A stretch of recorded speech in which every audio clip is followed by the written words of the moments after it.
Bienvenido a un viaje auditivo. De anécdotas, pensamientos y emociones. Monólogos producto de la reflexión solitaria y en voz alta. Conducido por Jorge Lemos. Esto es Un Poco Personal. Episodio número 9. ¿Es 8? Bueno, ya no voy a contar el número. Desde niño he sido una persona inquieta. Según cuenta mi mamá, cuando se iban a trabajar ella o mi papá, ningún familiar me quería cuidar porque pues era un niño medio insoportable. Si es el mismo Tiene demonio. una mente torcida. Él dibuja estos esqueletos. Cadáveres sin Y cabeza. monstruos devorando carne humana. Muy travieso, como que no me estaba quieto. Nomás mis abuelitos y mi madrina me aguantaban. Le pregunté a mi mamá y me decía que de las vagancias que más se acuerda es una vez que yo estaba aprendiendo a caminar en andadera y jalé el mantel del comedor y tiré todo lo que estaba en la mesa. O dice que también en una ocasión usé la aspiradora para succionar el agua del excusado. O si dejaban la lumbre en la estufa a fuego bajo, iba y le subía. Uy, pues yo tampoco me hubiera querido cuidar, la neta. Se necesita mucha paciencia con los niños. Yo lo veo ahorita con mis sobrinos.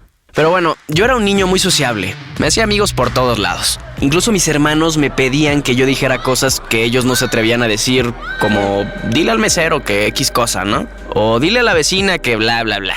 Mis papás nunca se anduvieron con rodeos y yo desde tercero de kinder ya tenía idea más o menos de que de alguna forma mi papá ponía una especie de semillita en mi mamá y que así se creaba la vida durante 9 meses. Te confesaré una cosa. El coño de tu madre era el lienzo, la polla de tu padre era el pincel. ¡Bum! Tú eres arte. ¿Eh? La cosa es que yo le expliqué esto a algunos compañeros del kinder y pues mandaron llamar a mi mamá de la dirección.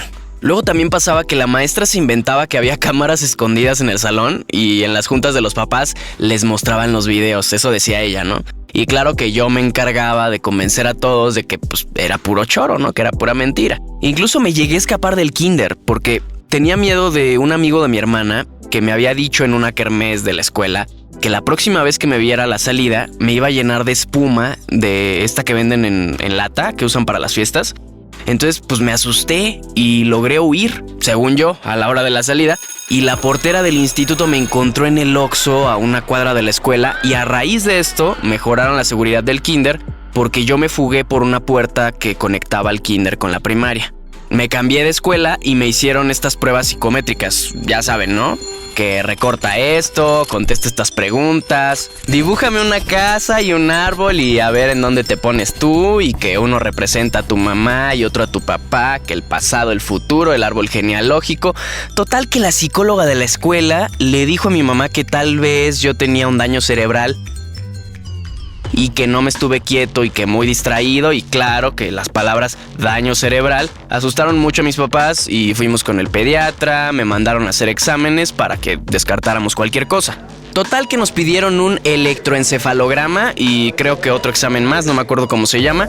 La onda es que yo tenía que estar dormido a la hora de uno de estos estudios, así que se pusieron de acuerdo mis papás para cuidar que no me durmiera una noche antes y nos quedamos viendo caricaturas toda la noche para que a la mañana siguiente me pudieran hacer el examen y yo estuviera dormido como lo necesitaban los doctores.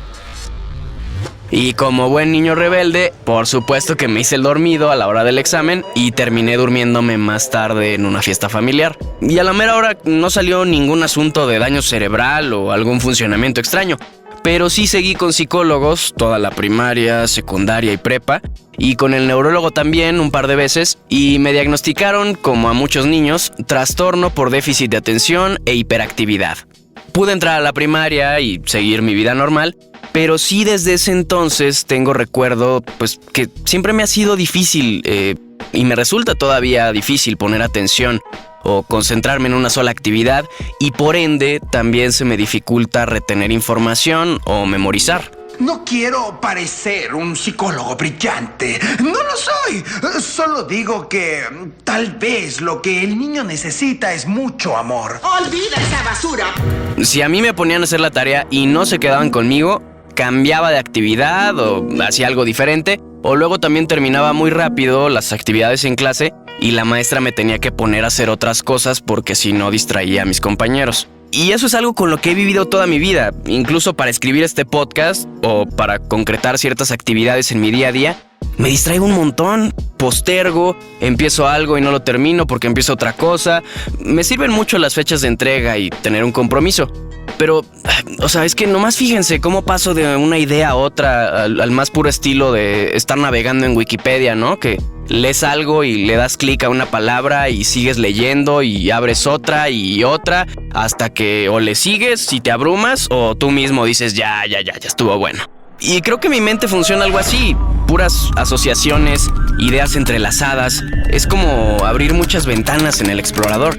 Cuando tenía 12 años, en sexto de primaria, el neurólogo me recetó Ritalin, un fármaco que es que para el déficit de atención. Y la verdad es que esas épocas las recuerdo como que medio nebulosas. Esa madre me acuerdo que me secaba la boca, me dejaba con un nivel de relajación como si estuviera somnoliento, como a medio dormir, pero muy concentrado al mismo tiempo. O sea, era extraño, o sea, recuerdo muy poco y no fue algo que me gustara. Incluso creo que me cambió y me hizo menos social, aunque pues ya no sé si fue eso o que estaba entrando en la adolescencia. Pero bueno, eso ya es cosa del pasado. La cosa es que estoy acostumbrado a que durante años he prestado mi atención libremente a muchas distracciones. Llámese redes sociales, noticias, malos hábitos, emociones negativas, chaquetas mentales. Y siempre estoy en un esfuerzo constante por mantener mi atención a voluntad y detener ese discurso que no se detiene de opiniones, intereses, puntos de vista.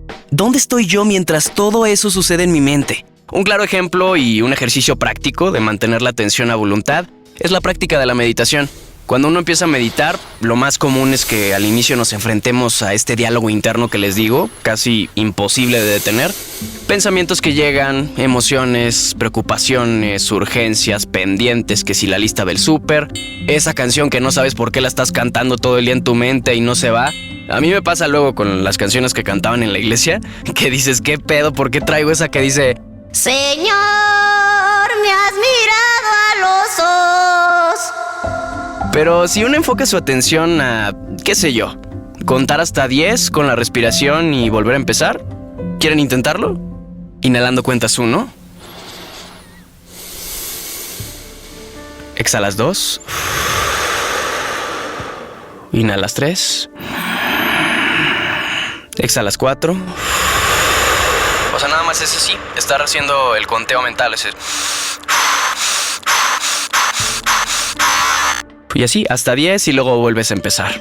Eso es como una especie de ancla para poner la mente en el conteo y la respiración. Tal vez también ayuda a enfocarse en la sensación del vientre, cómo sube y cómo baja con cada respiración. Eso a mí me relaja.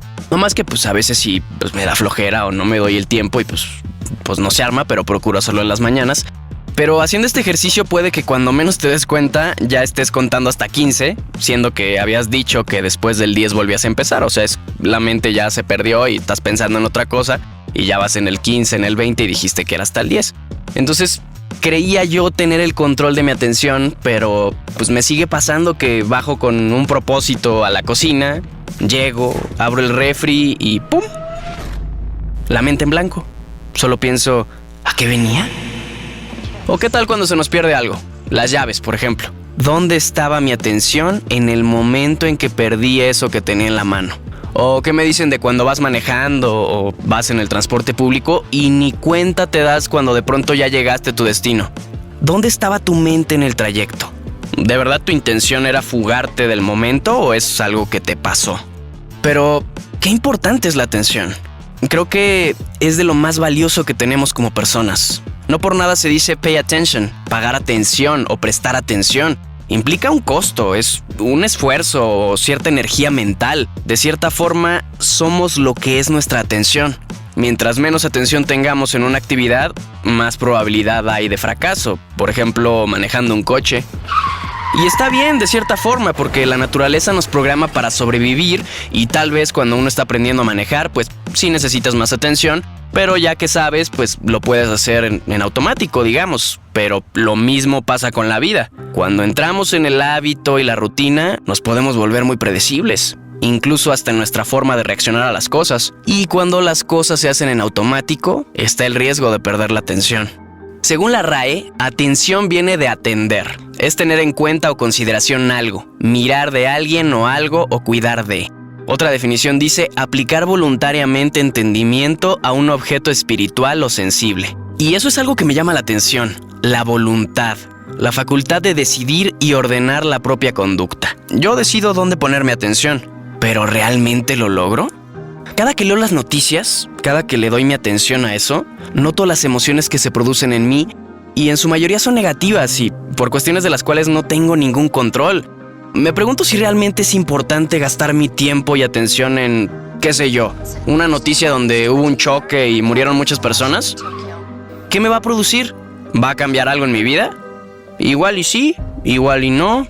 ¿Puedo hacer algo al respecto? Oye, pero ¿qué tal si se murió alguien y no vas a enterarte? Qué egoísta que no quieras saber del mundo. Si no te enteras, ¿cómo vas a producir el cambio? Yo qué sé, o sea, siento que es mucha energía perdida. A veces de verdad desgasta tener ese interés por las cosas que ocurren alrededor o por las personas con las que ni tengo contacto. Cosas que no me aportan nada y a las cuales tampoco puedo aportarles nada, solo me dejan ansioso. ¿Y cómo calmo la ansiedad? Volviendo al presente. ¿Cómo vuelvo al presente? Controlando mi atención a voluntad. Porque si no hay atención, solo estoy reaccionando a los estímulos externos. Y volvemos nuevamente a esta pregunta clave de este episodio. Si por naturaleza soy disperso, ¿cómo me hago más atento? Prácticas como el yoga, la meditación, leer, tal vez algunos deportes, en todas ganamos control sobre la atención. Incluso en la mayoría de las religiones más populares existen ciertos rituales para controlarla y para entrar en trance o en estados de conciencia más elevados. ¿Qué tal los mantras, el rosario, la contemplación? Bien practicados pueden ser muy útiles. No digo que quedársele viendo al Santísimo por 3 horas te va a hacer más atento o más iluminado, sino que todas estas cosas son estímulos para que yo empiece a contemplar lo que pasa dentro mío. Lo que los sufís llaman el recuerdo de sí. Acordarme de que existo y no soy los estímulos externos, es decir, no soy mis emociones, mis recuerdos, pensamientos, soy este momento y para eso debo dividir la atención entre el mundo interior y el mundo exterior.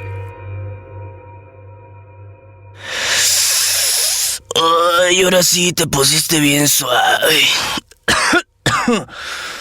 Pues es que sí, cuando me separo de esas distracciones, cuando presto atención a cómo me siento y a qué pienso, sin tratar de detener o cambiar nada, sin juzgar, me convierto en una especie de observador o de testigo de mi realidad y a partir de ahí puedo construirla, evolucionar.